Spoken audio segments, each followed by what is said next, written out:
Welcome in. Today we are doing a fast-paced Q&A where we are talking about a bunch of questions from buyers and sellers and just general market questions that we hear a lot, and we're going to give the answers a little quick style here. So I'm just going to read a bunch of questions and then answer them as best I can and give you as much answers as I can as quickly as I can. Okay, starting out. How much money do I need for a down payment? Well, I can tell you, you don't actually have to have 20%, which is something we still hear today, which I'm sometimes surprised about.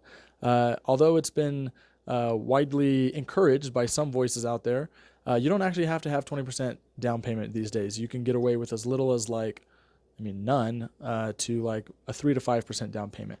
And that's going to depend on the loan you're trying to go for. So if the amount of money you think you need for a down payment is something that's getting in your way, just know there's a lot of options that you can go for a lower down payment, so you don't actually have to have as much out of pocket as you might think. Why is finding the right home so hard right now? This is actually something that when polled, 55%, and I think it was specifically first-time home buyers, said that finding the right house was the hardest part of the entire process. And I think there's a couple things that go into that. One, I think we get a little bit of analysis paralysis sometimes. There are a lot of options, and actually searching for homes has become increasingly easy. And so sometimes I think buyers can get caught up in looking for the next pretty thing every day, and then they have a hard time making a decision. And to go along with that, I think what helps this is getting really, really specific about your wants and needs, like how you want to live in the house, what it's going to do for you and your family, and matching the right vibe and the right feel for your lifestyle. And when you get really clear on those types of things, and you have an agent who's good at guiding you through this home buying experience, then actually the finding the right house can be somewhat easy, somewhat straightforward, and one of the more enjoyable parts of the transaction. So finding a house doesn't actually have to be overwhelming, doesn't have to be hard. Again, especially when you got a good agent behind you who's helping guide you through that process. What should I never compromise on when buying a house?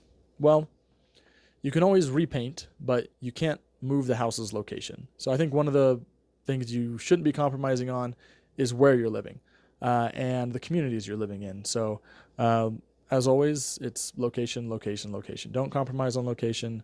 Go somewhere you know you and your family are going to be comfortable, where it's going to fit your lifestyle. Should I buy new construction or an existing home? This is a really good question, especially in the market today, because there's actually a lot of really, really great incentives that new home builders are giving buyers right now. So between the two, obviously new homes, you're getting new, fresh, never lived in. And with existing inventory, maybe you're getting a little bit better of a deal, depends. But I would say whatever is going to fit your needs. If what you're looking for is zero headache, low maintenance, and you're putting out big expenses like potential furnace and AC and roof and window repairs, if you want to push those down the line, well, obviously new is a little bit better. If you're okay with taking on a house that's been lived in and loved on, and are okay with making it your own and putting a little bit of money into it, then existing inventory is a great option as well and can sometimes be a little bit of a better deal. All right, when pricing your home to sell, should you price high so that you have some negotiating room? I actually think this is not a good strategy, because overpricing is going to end up costing you more than maybe even underpricing. That being that those first 7 to 10 days while you're on market are really crucial for getting a lot of activity and eyeballs on your property and interest in the property. And sometimes when we're overpricing, assuming we can get a buyer in to then negotiate back down, what you end up doing is just losing out on those buyers because they're going elsewhere. Buyers are savvy, and they can spot a home that's overpriced, and they can also spot a deal. And so in today's market, I think actually the strategy is to look at what your home could be worth and actually even price maybe just below to encourage a lot of interest and a lot of, again, eyeballs on your property right away. Because statistics show that the higher your days on market, the more likely it is to sell for under what you listed at. So you don't want to be on market too long. What's actually making a home sell faster today in 2026 in today's market? And I would say that is condition and pricing. So the homes that are selling fast and are actually getting sometimes multiple offers are the cream of the crop right now. They're homes that are positioned correctly, they're in good condition, and they're priced somewhat aggressively or somewhat competitively.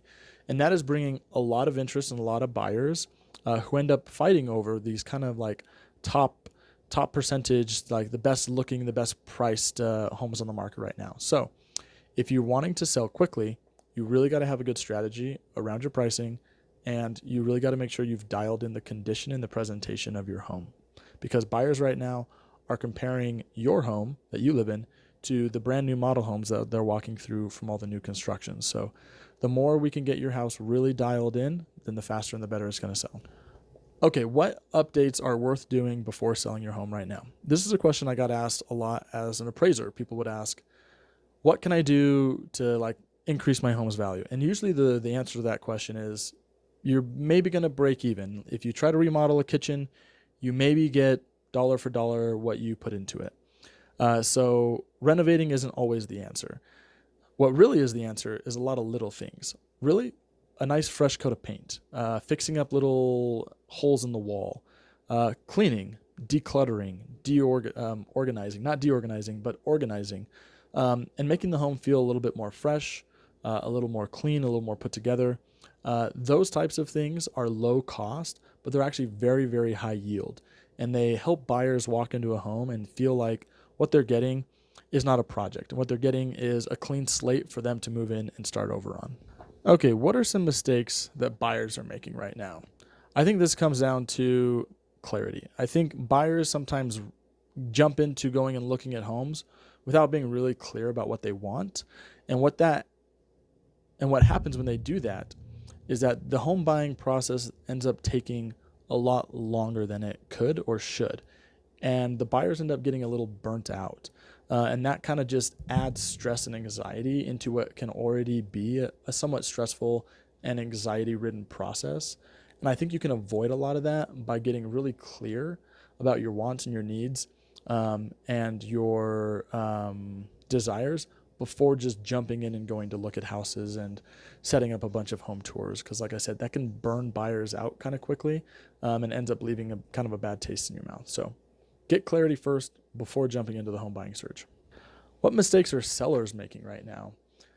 I think right now some sellers are making the mistake that we're still in the years prior, where you could list just about anything and have it go off the market for above listing price immediately. And that's unfortunately not the market that we're in today.